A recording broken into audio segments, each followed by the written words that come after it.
T'es épuisé. Tu sais que tu devrais poser ton téléphone. Mais tu le prends quand même. Tu scrolles quelques minutes. Il se passe rien. Puis tu scrolles encore. Et tout d'un coup, 30 minutes ont disparu. Et tu te sens plus mal qu'avant d'avoir commencé. Alors pourquoi t'as fait ça? Et pourquoi tu vas probablement faire la même chose ce soir? Pense à la dernière fois où t'as regardé un film et t'étais juste complètement dedans. Pas de deuxième écran. Pas de vérification entre chaque scène. Juste vraiment dedans. T'arrives encore à te rappeler quand c'était? Il y a une époque où regarder quelque chose, ça voulait dire le regarder. Tu t'asseyais, le truc commençait, et c'était tout ce qu'il se passait. Pas de notification qui attirait ton attention. Pas envie de checker ce qu'il y avait d'autre. Juste l'écran devant toi, et toi. Et quand c'était fini, c'était fini. Tu ne passais pas immédiatement à l'épisode suivant. Tu restais juste là, une seconde. Peut-être que t'en parlais, peut-être que tu le ressentais juste. Il y avait une fin naturelle aux choses. Et cette fin semblait complète. Maintenant, pense à comment tu regardes les choses aujourd'hui. T'es sur le canapé, ou même dans ton lit. Le film est lancé, mais t'as aussi ton téléphone dans ta main. Juste au cas où. T'es à moitié là, à moitié ailleurs, mais tu n'es réellement dans aucun de ces deux endroits. Je l'ai remarqué récemment. Je m'étais mis un film que j'attendais vraiment. Et en 10 minutes, j'étais sur mon téléphone. Pas parce que le film était mauvais, juste parce que quelque chose en moi pouvait pas rester en place. J'ai regardé le film en entier, mais je ne suis pas sûr de l'avoir vraiment vu. Et peut-être que c'est la première chose que les écrans t'ont discrètement volé. Pas ton temps, pas ton sommeil, juste ta capacité à être complètement quelque part. À profiter d'une seule chose, entièrement, sans qu'une partie de toi soit déjà ailleurs. Tu ne scrolles pas parce que t'es en train de t'amuser, et tu ne scrolles pas non plus parce que tu t'ennuies vraiment. Tu scrolles parce que arrêter semble plus dur que de continuer. Et c'est très différent. Et parfois, il y a quand même quelque chose. Une vidéo envoyée par un ami. Un post intéressant sur les réseaux. Quelque chose qui te fait sourire une seconde. Et durant cette seconde, tu te sens vraiment bien. Alors tu continues. Tu cherches la prochaine. Mais la suivante est un peu moins bien. Et celle d'après encore moins. Alors tu scrolles plus vite. Tu essaies de retrouver ce premier sentiment. Et il ne revient pas, mais tu continues quand même. Et c'est là le piège. Tu scrolles plus parce que tu prends du plaisir. Tu scrolles parce qu'arrêter semble pire que de continuer. C'est pas du plaisir, c'est juste devenu mécanique. Et l'élan mécanique, c'est très difficile à interrompre. Parfois le soir, je prends mon téléphone pour rien de précis. Et 20 minutes plus tard, je le repose. Et je peux honnêtement pas te dire une seule chose que j'ai vue. Pas une. Juste un flou de contenu qui est passé à travers moi. Et qui n'a rien laissé derrière.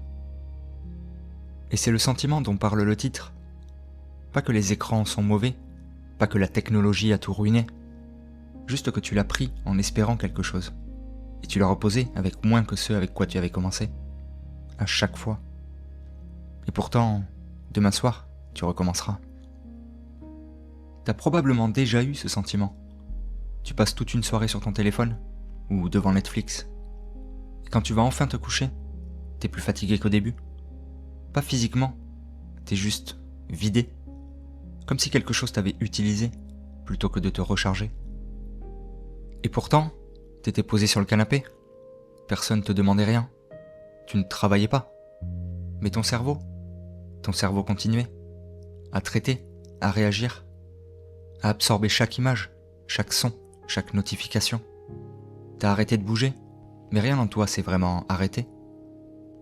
Le vrai repos, c'est quand ton esprit se calme, quand il arrête de réagir, quand il peut juste errer.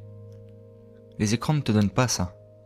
Ils te donnent la position du repos, l'apparence du repos, mais pas le repos en lui-même. Et la partie la plus cruelle, c'est que plus t'es fatigué, plus c'est dur d'arrêter. Parce que quand t'es épuisé, t'as pas l'énergie de choisir quelque chose de mieux. Alors tu vas au plus facile, ce qui est toujours l'écran. Ce qui te rend plus fatigué, et ce qui rend encore plus dur d'arrêter demain.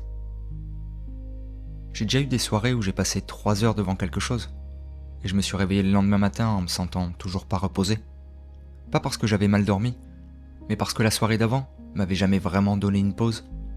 J'avais consommé pendant 3 heures et j'avais appelé ça une soirée de repos. Et personne parle de cette fatigue-là. Elle n'a pas de nom. Tu n'es pas malade, tu n'es pas en surmenage. Tu ne t'es juste jamais vraiment arrêté. Pas vraiment. Et ton cerveau, lui, il garde silencieusement tout ça. Voilà quelque chose qui vaut la peine d'y réfléchir une seconde. Quand tu prends ton téléphone, qu'est-ce que tu étais sur le point de faire à la place? Pas avant de le prendre, juste avant. Dans ce petit espace, qu'est-ce qu'il y avait là? Il y avait des petits vides dans la journée avant.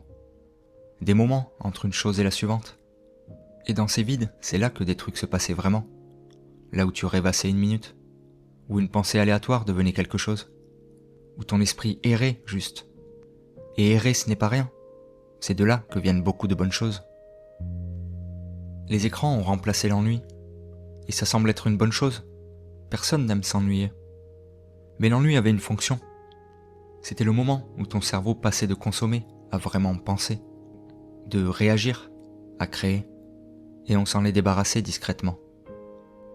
Les écrans ont aussi remplacé les conversations. Pas les grandes, les petites, accidentelles. Celles qui arrivent quand deux personnes sont ensemble avec rien à faire, et que l'une dit quelque chose de random, et que ça devient quelque chose de réel. Celles-là n'arrivent plus autant, parce qu'il y a toujours un écran à regarder à la place. Je l'ai remarqué sur moi il y a pas longtemps. Chaque fois que quelque chose semblait légèrement inconfortable, une pensée difficile, une humeur bizarre, quelque chose de pas résolu, je prenais mon téléphone en quelques secondes. Pas consciemment, juste par réflexe. Comme si je m'étais entraîné à ne jamais rester avec quoi que ce soit plus d'un instant. Et le truc étrange, c'est que le sentiment disparaît pas. Tu scrolles par-dessus, tu regardes par-dessus, mais il est toujours là quand tu reposes le téléphone. En attente. Les écrans sont très forts pour retarder les choses, mais ils le sont beaucoup moins pour les résoudre. Alors voilà la partie où personne n'a vraiment de réponse propre. Tu sais déjà tout ça. Peut-être pas dans ces mots exacts, mais quelque part en toi, tu sais. Et pourtant ce soir tu vas probablement recommencer. Et ce n'est pas un défaut de caractère. On vit dans un monde qui a conçu ces trucs pour être très difficiles à poser. Des équipes entières ont passé des années à comprendre exactement comment te garder à continuer de scroller. Donc quand tu peux pas t'arrêter, ce n'est pas de la faiblesse. C'est le système qui fonctionne exactement comme prévu. Et pourtant, savoir ça, ça ne règle rien vraiment. Comprendre le piège te ne sort pas automatiquement du piège. Tu peux savoir exactement pourquoi tu scrolles et te retrouver quand même à le faire à minuit, pour aucune raison évidente. La connaissance et le comportement, ce sont deux choses très différentes. Donc peut-être que le but, ce n'est pas d'arrêter les écrans, ni de se sentir coupable à chaque fois que tu prends ton téléphone, ni de construire un système parfait où tu ne scrolles plus jamais sans raison. Ce n'est probablement pas très réaliste, et c'est clairement pas le sujet.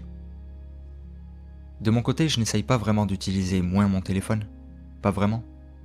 J'essaye juste de remarquer plus. Remarquer quand je le prends pour rien. Remarquer ce que je ressentais juste avant de le faire. C'est tout. Pas un système, pas une règle, juste être un peu plus conscient qu'hier.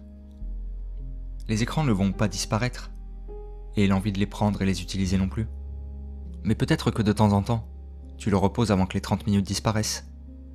Pas parce que tu dois, juste parce que tu t'es souvenu que la pièce dans laquelle tu te trouves vraiment est toujours là. Et elle est plus calme que l'écran. Et parfois, c'est suffisant.